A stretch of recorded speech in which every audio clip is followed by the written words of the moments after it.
यही है कि भारत के संविधान में और भारत के आईन में जिस बात का जिक्र किया गया, जिसको बाबा साहेब अम्बेडकर ने बनाया, जिसमें हमसे ये कहा गया कि अगर तुम आज़ादी, लिबर्टी चाहते हो, तुम इंसाफ, जस्टिस चाहते हो, तुम फ्रेटर्निटी, भाईचारगी चाहते हो, तो फिर आपको एक सियासी ताकत बनना पड़ेगा।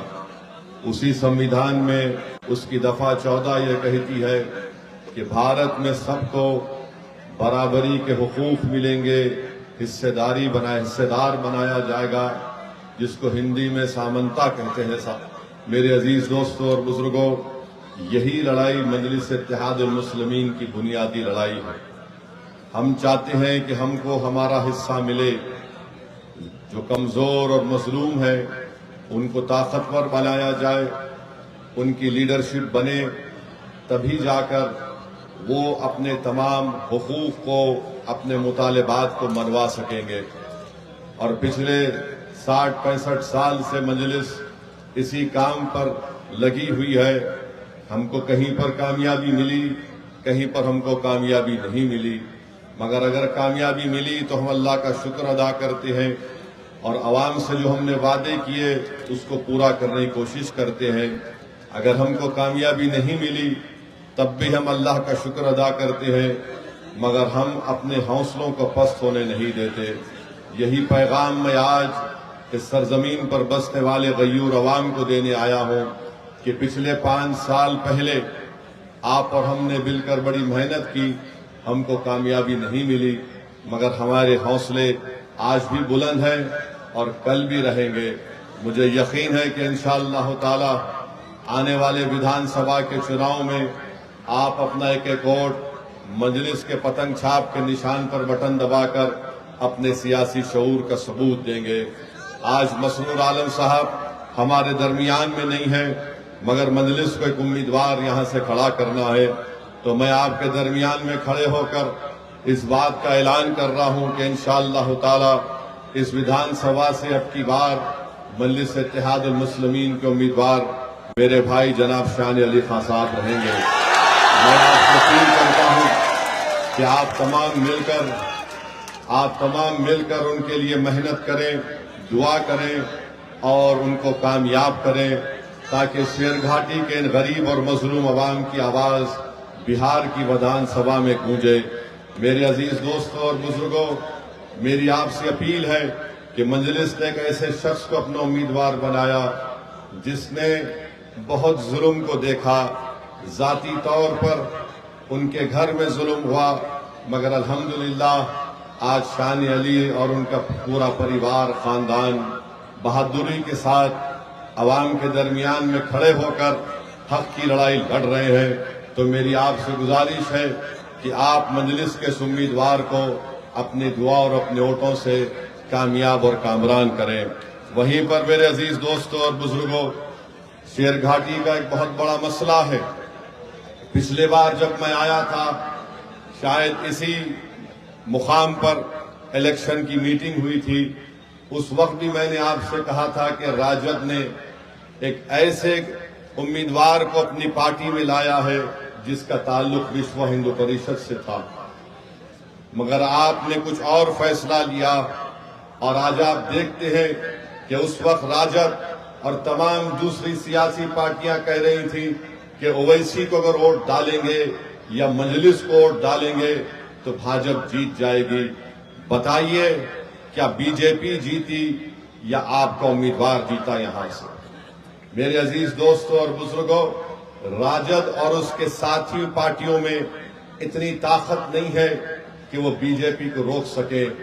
अगर तेजस्वी यादव और उस अलायंस के जिम्मेदार लोग वाकई में बिहार में दोबारा नरेंद्र मोदी की पार्टी के शख्स को मुख्यमंत्री बनाने से रोकना चाहते हैं, तो मैं आज फिर से कह रहा हूं, आओ मजलिस इत्तेहादुल मुस्लिमीन से हाथ मिला लो, हम बिहार में मोदी को रोक देंगे, नीतीश कुमार को हरा देंगे।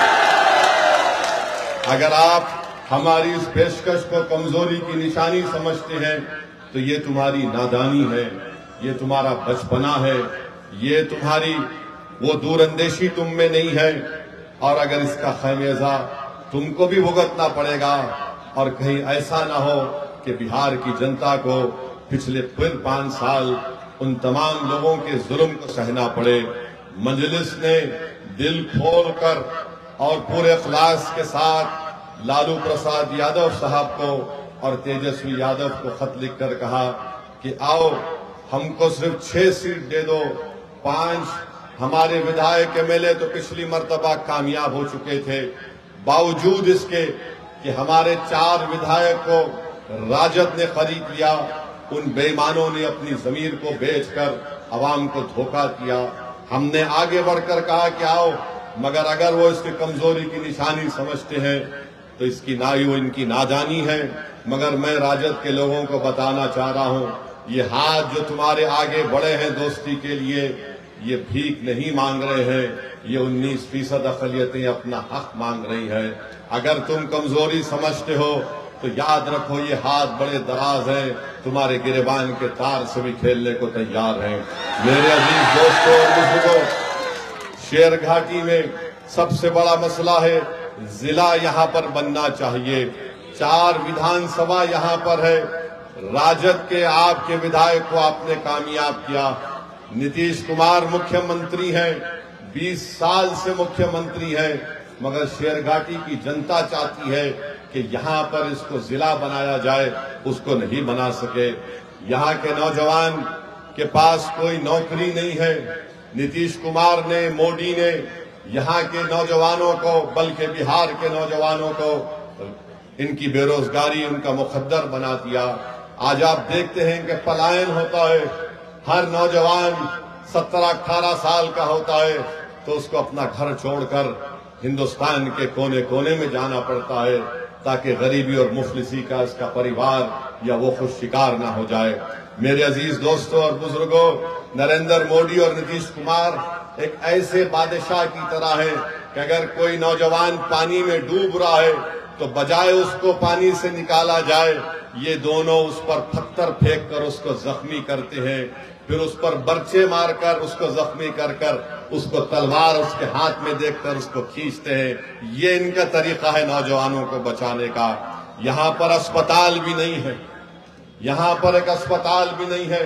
मुझे यकीन है कि इंशाअल्लाह ताला अगर आप जनाब शान अली खां को यहाँ से अपना विधायक बनाएंगे तो यकीनन किसानों से भी इंसाफ होगा। यहाँ पर एक बड़ा अस्पताल बनेगा और मैं आपसे वादा कर रहा हूँ, आपसे वादा कर रहा हूं कि मजलिस आपसे वादा कर रही है कि आप यहां से अपने विधायक को कामयाब करिए। शान अली खां को एक 17 आवाज हॉस्टल बनाया जाएगा अक़लियती बच्चों के लिए।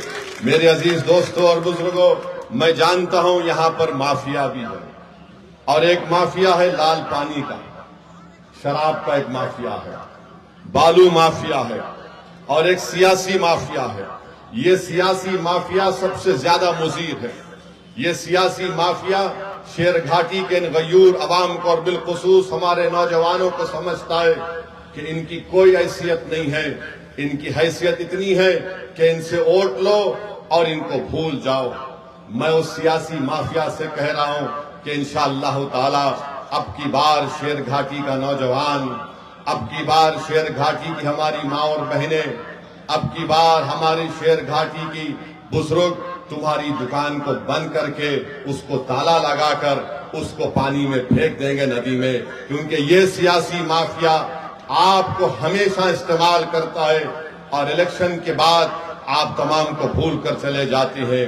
आज वक्त आया है कि हम विधानसभा के चुनाव में इस सियासी माफिया को पतंग छाप के निशान पर बटन दबाकर आप मजलिस इत्तेहादुल मुस्लिमीन को कामयाब करिए।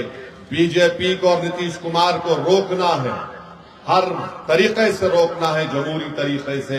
क्या आप इस बात को सच नहीं मानते कि आज रिश्वत का बाजार बहुत गर्म है, भ्रष्टाचार इतना गर्म है कि शेरघाटी में जनता कहती है कि गवर्नमेंट का दफ्तर यानी रिश्वत का सेंटर बन चुका है।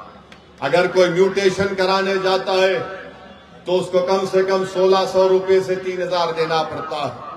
रजिस्ट्री कराने जाता है तो उसको 3000 रुपये लगते, वरना जांच हो जाती है। आवास योजना चाहिए, रिश्वत दो, पेंशन चाहिए, रिश्वत दो। इसके बावजूद भी नरेंद्र मोदी दिल्ली में बैठकर बोलते हैं ना मैं खाऊंगा ना खाने दूंगा, मगर बिहार में जो कुछ हो रहा है मेरे कान को नहीं सुनाई देता, मेरे आंख को दिखाई नहीं देता। ये रिश्वत का बाजार पूरा गर्म है बिहार में। 20 साल सत्ता में रहने के बावजूद नीतीश कुमार की ये कमजोर और बकवास सरकार 20 साल के बाद आज कह रही है कि हम 10,000 रुपये महिला के अकाउंट में डालेंगे। आपको मालूम शेर घाटी में ये जो करप्शन गवर्नमेंट के दफ्तर में होता है, कम से कम एक दिन का करप्शन 15 से 20 लाख रुपए का होता है। अब 5 साल में, एक साल में 365 दिन, हिसाब लगा लो आप। एक दिन 10 से 15 लाख की रिश्वत ली जाती है और 5 साल के बाद, बल्कि 20 साल की सत्ता के बाद नीतीश कुमार नरेंद्र मोदी के कहते हैं कि भाइयों बहनों हमने 5 साल दबा के लूटा, अब आपको 10,000 रुपये देते हैं वापस। ये इनका मकसद है। और फिर आप जानते हैं कि शेर घाटी में क्या क्या नहीं हो रहा है, बल्कि आपको एक लिस्ट बनाकर लाया हूं मैं। यहां पर आप देखते हैं कि अक्टूबर 2025 में एक 24 साला दीपक को गोली मारकर नया बाजार रजिस्ट्री ऑफिस में हत्या कर दी गई। सिर्फ 30 मीटर दूर पुलिस स्टेशन था और हजरत पुलिस आराम से सो रही थी। हजरत पुलिस आराम से सो रही थी और ये बेचारा 24 साला दीपक को गोली मारकर हत्या कर दी। और बाद में हत्या करने वाले उसी के रिश्तेदार ने हजरत पुलिस को जाकर कहा कि भैया हम आ गए, हमको गिरफ्तार कर दीजिए। फिर उसके बाद आइए आप जुलाई 2025 में एक रिटायर्ड डॉक्टर तपेश्वर सिंह को स्कूटर मोटरसाइकिल पर जाने वाले लोगों ने गोली मार दी। मालूम हुआ कि प्रॉपर्टी का, जायदाद का झगड़ा था, नीतीश कुमार को खबर नहीं। फिर जनवरी 2025 में रमा कॉलोनी शेरघाटी में बम ब्लास्ट हुआ, बम बनाते हुए लोगों को, इसका किसी को, हजरत पुलिस को पता नहीं। फिर एक 6 साल की बच्ची 2024 में उसको किडनैप किया गया, उससे बदसलूकी की गई उस बच्ची को, और मुरहार नदी में उचिरवन गांव में उसकी लाश मिली। बताइए क्या हो रहा है। फिर आप देखिए बम बना रहे थे 2025 में काशनार गांव में, 60 बम बना रहे थे। ये क्या कर रही है यहाँ की सरकार। और फिर सैलाब आता है, जैसा कि 2025 के मानसून में गोपालपुर, पल्हाट, कुबड़ी में पूरा गांव पानी में डूब चुका है, कलवट बह चुके हैं, यहां पर लोग जा नहीं सकते। ये हाल शेर घाटी का है मेरे अजीज दोस्तों और बुजुर्गों। जीटी रोड और अंदर के गांव जो है शेरघाटी ब्लॉक में रोड ही नहीं है। फिर आप अस्पताल माशाल्लाह जितना बोले उसके बारे में कम है। लॉ एंड ऑर्डर का जिक्र कर दिया और हर चीज में आप देखते हैं कि किसानों का, उनकी फसल का नुकसान हो रहा है, इसका कोई पैमाना नहीं है। मेरे अजीज दोस्तों और बुजुर्गों, ये हाल आपकी विधानसभा का है। अब आप अंदाजा लगाइए पूरे बिहार में क्या हो रहा होगा। इसके बावजूद भी अगर हम नीतीश कुमार और बीजेपी को नहीं रोकेंगे तो इसका सबसे बड़ा नुकसान बिहार की जनता को होगा, सेकुलरिज्म को होगा, हमारे संविधान को होगा।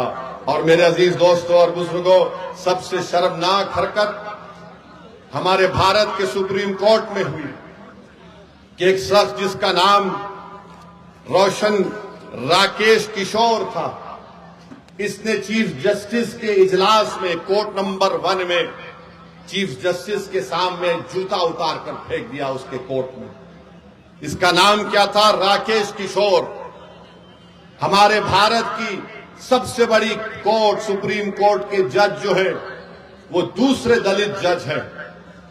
मैं हमारे दलित भाइयों को पैगाम देना चाह रहा हूं, हमारे अंबेडकरवादी आइडियोलॉजी को मानने वालों को पैगाम दे रहा हूं, जो बाबा साहेब अंबेडकर को मानते हैं उनको पैगाम दे रहा हूं, उन भारत के नागरिकों को जो संविधान को मानते हैं उनको पैगाम दे रहा हूं